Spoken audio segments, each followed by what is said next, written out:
के चंद अच्छे बैट्समैनों का कहना था कि अच्छा हुआ आसिफ पर पाबंदी लगी, जान छूटी। अस्सलामुअलैकुम नाज़रीन, क्रिकेट की ताज़ा तरीन अपडेट हासिल करने के लिए मेरे चैनल को सब्सक्राइब कर लें। मोहम्मद आसिफ फिक्सिंग स्कैंडल के मामले पर पहली मर्तबा खुलकर बोल पड़े।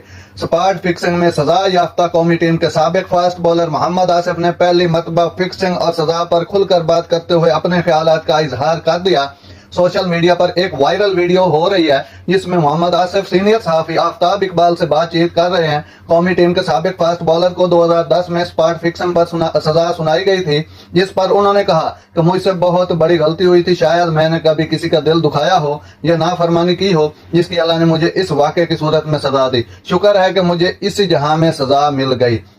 याद रहे कि कौमी टीम के खिलाड़ी मोहम्मद आसिफ और मोहम्मद आमिर और कप्तान सलमान बट पर सना 2010 के लॉर्ड्स के मैदान में इंग्लैंड के खिलाफ खेले जाने वाले टेस्ट मैच में जानबूझकर नो बॉल कराने के